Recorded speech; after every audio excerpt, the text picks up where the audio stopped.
सभी को नमस्कार। आज हमारा वीडियो नंबर 22 प्रोनाउन के बारे में। विच के बारे में बताता हूं। विच कहां लगता कहां नहीं लगता। जानवरों के लिए, निर्जीव वस्तुओं के लिए विच लगता है। आदमियों के लिए यानी पर्सन्स के लिए तभी लगेगा जब सिलेक्शन या चॉइस हो। मैंने एग्जांपल दे रखा है। Which is more beautiful, Parul और रश्मि, विच आएगा, वो नहीं आएगा।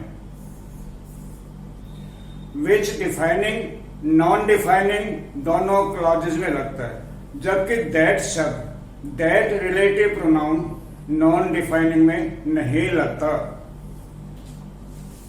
एग्जाम्पल देके मैंने बता दिया है। Meghdoot which has been written by Kalidas is a romantic novel in Sanskrit. Meghdut, which has been written by Kalidas, is a romantic play. Is a romantic play in Sanskrit. ये which has been written by Kalidas, ये additional information कहलाती है, इसलिए non defining clause है।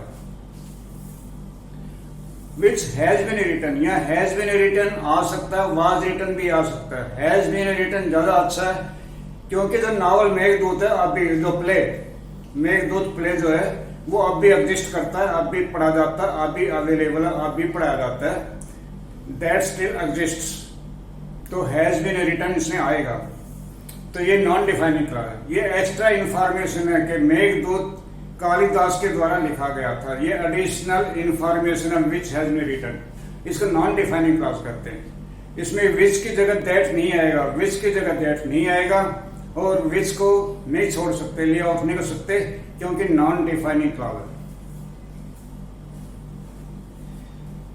The book which या that, इसमें कोई भी आ सकता है। बुक विच या दैट कोई भी एक लगा सकते हैं। The book which that is lying on the table is a novel. Is a novel. ये डिफाइनिंग क्लॉज है। इसमें विच भी आ सकता है, दैट भी आ सकता है। ये डिफाइनिंग क्लॉज है, बुक को डिफाइन करता है। इसमें विच या दैट को लीव आउट कर सकते हैं, छोड़ सकते हैं, ओमिट कर सकते हैं। The book lying on the table is a novel. The book lying on the table is a novel. Defining clause में हु, होम, विच, दैट। फिर सुन लीजिए, डिफाइनिंग क्लॉजेज में हु, होम, विच, दैट इनको leave out कर सकते हैं यदि ये वर्ब का ऑब्जेक्ट हो। यदि ये रिलेटिव क्लॉज में वर्ब का ऑब्जेक्ट है तो उनको लीव आउट कर सकते हैं। फिर सुन लीजिए, डिफाइनिंग क्लॉजेज में जो रिलेटिव क्लॉज में उसमें यदि होम, दैट, विच ये वर्ब का ऑब्जेक्ट हो रिलेटिव क्लॉज में, तो इनको छोड़ सकते, लीव आउट कर सकते हैं। जैसे the book lying on the table is a novel. ठीक है। होम, विच, दैट इनके साथ प्रपोजिशन भी आती है। प्रपोजिशन की प्लेसमेंट कहां पर होती है, कैसे प्रपोजिशन लगती है, वो वाक्य बता करके लिख करके मैंने समझा रखे। The man with whom I went to Shimla. With whom जिसके साथ, is a doctor. With whom. It is Rahul by whom this play has been written. By whom जिसके द्वारा। It is Rahul by whom this play has been written. By whom, with whom. Please tell me the doctor whom I can depend upon. Depend के बाद on या upon आता है। Depend के बाद on या upon. Please tell me the doctor whom I can depend on या upon.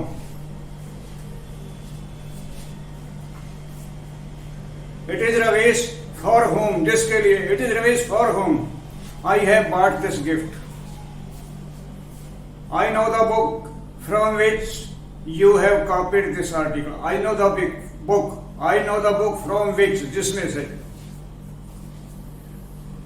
I know the house in which Shashi lives. I know the house in which आ जाएगा। This is the key with which you can open the lock. This is the key with which जिसकी सहायता you can open the with which The table on which some books are lying is broken. The table on which some books are lying is broken. On which, जिसके ऊपर किताबें रखी हैं, on which.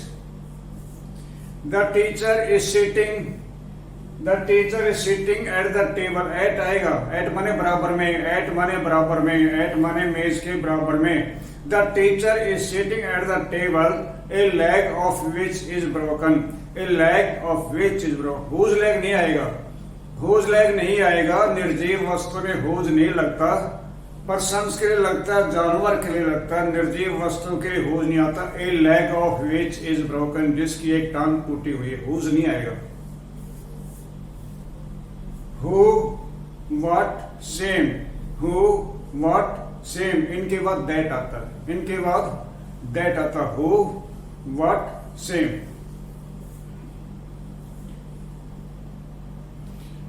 The purpose for which I have come here is very serious. For which, this purpose के लिए, for which. Please tell me the time. Please tell me the time by which you will return. Please tell me the time by which you will return. By which, this समय तक, by which हो जाएगा. This is a book. This is a book about which I told you. This is a book about which. This is a man about whom. This is a man about whom. Whom आएगा आदमी के लिए, whom person के लिए. This is a man about whom. और निर्जीव वस्तु के लिए about which. निर्जीव वस्तु के लिए about which. persons के लिए about whom I told you. I know the house that Rasmi lives in, that Shashi lives in. I know the house that Shashi lives in. In आएगा, in लगाना पड़ेगा. That Shashi, Ravish, Ramesh, Somesh, कुछ भी नाम लगा, नाम से कोई फर्क नहीं पड़ता. That Ravi lives in, that Ravi lives in लगाना पड़ेगा.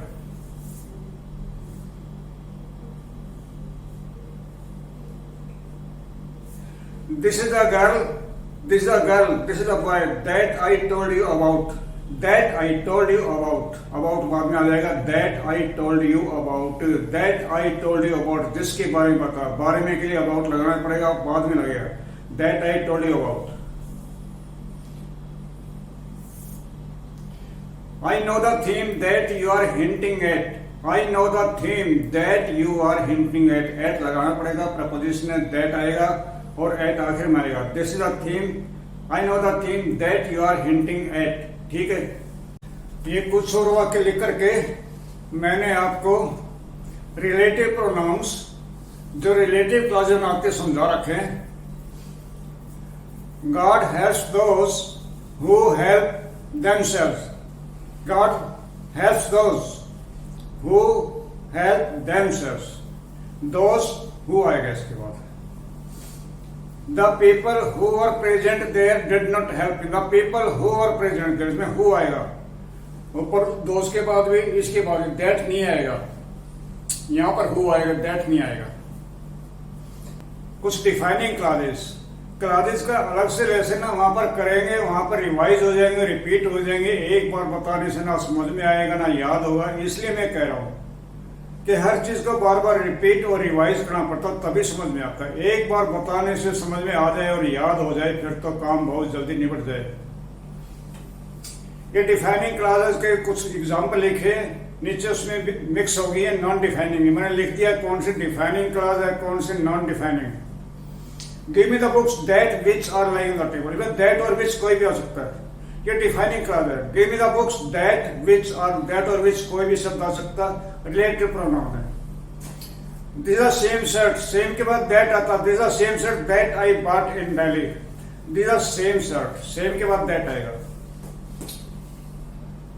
I work in a company which, I work in a company which और that कोई भी आ सकता है.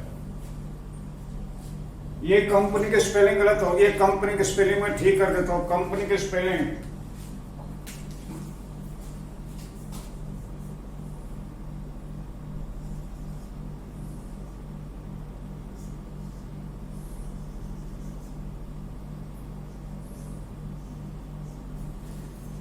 I work in a company that which makes radio sets. I don't like a boy. I don't like a boy. Who or that कोई भी हो सकता है. Who that. I don't like a boy who that is haughty, घमंडी. I visited the hill station. I visited the hill station. That which कोई भी आ सकता है. You had suggested. That which ये defining clauses है. I stayed at Hotel Paradise. I stayed at Hotel Paradise, which is near the Mall Road. Mall Road के नजदीक है. Additional information. ये additional information में non-defining clause है. क्योंकि paradise नाम आया. मैं किस होटल में ठहरा? पैराडाइज में. समझ जाएगा पैराडाइज होटल वहां ठहरा. Which is near the mall road. ये एडिशनल इंफॉर्मेशन है, इसलिए नॉन डिफाइनिंग क्लॉज है. The man who is wearing a brown suit. The man who is wearing suit is our principal. The man who is wearing a brown suit is our principal. ये defining clause है. जिस आदमी ने brown suit पहन रखा है, ये पहचान बताता है, वो हमारा principal. The man who is wearing, ये डिफाइनिंग क्लॉज है. Shri Som Prakash comma who is an MA LLB. An आएगा NMA. Who is an MA LLB is our principal. इसमें कॉमा आएंगे. Who is an MA LLB. इससे पहले भी बाद में कॉमा लगेगा. Non defining clause, non defining, क्योंकि सीधा अर्थ है. Shri Som Prakash is our principal. Shri Som Prakash is our principal. ये प्रिंसिपल क्लॉज है, ये इंडिपेंडेंट है, ये रिलेटिव क्लॉज पे डिपेंड नहीं करती. इसलिए जो रिलेटिव क्लॉज है वो नॉन डिफाइनिंग है, एडिशनल इंफॉर्मेशन है. I met Veena comma who was returning from her office. ये एडिशनल. आई मेट वीना, ये प्रिंसिपल क्लॉज है, इंडिपेंडेंट है, इसका स्पष्ट अर्थ निकलता है. ये अपने मीनिंग के लिए रिलेटिव क्लॉज पे डिपेंड नहीं करती. I met Veena comma who was returning from her office, जो कि अपने ऑफिस से लौट रही थी. ठीक है, मैं थोड़ा रिवाइज कर देता हूं. दैट कहाँ लगता है? सुपरलेटिव डिग्री के बाद दैट आता है. न्यूमरल एडजेक्टिव के बाद दैट आता है. हु, व्हाट, सेम, उसके बाद दैट आता है. और नॉन डिफाइनिंग में दैट नहीं आएगा. डिफाइनिंग का दैट आ सकता है. दैट और विच एक दूसरे को रिप्लेस करते हैं. Subject to certain condition, subject to certain rules. और इंडेफिनिट प्रोनाउंस, इंडेफिनिट प्रोनाउंस के साथ दैट को प्रीफर किया जाता. दैट को प्रीफर किया जाता. मैं बता चुका हूं इंडेफिनिट प्रोनाउंस कौन से. Everyone, someone, anybody, everything, nothing, something, none, all, much, some, other, others, ये सारे इंडेफिनिट प्रोनाउंस है. Everyone, everybody, someone, somebody, something, nothing, everything, ये इंडेफिनिट प्रोनाउंस है. इनमें दैट को प्रेफर किया जाता है. ये प्रोनाउंस के बारे में मैंने बहुत अच्छी तरह विस्तार से आपको बता दिया है. आज के लिए बस इतना ही. धन्यवाद. Thank you. नमस्कार.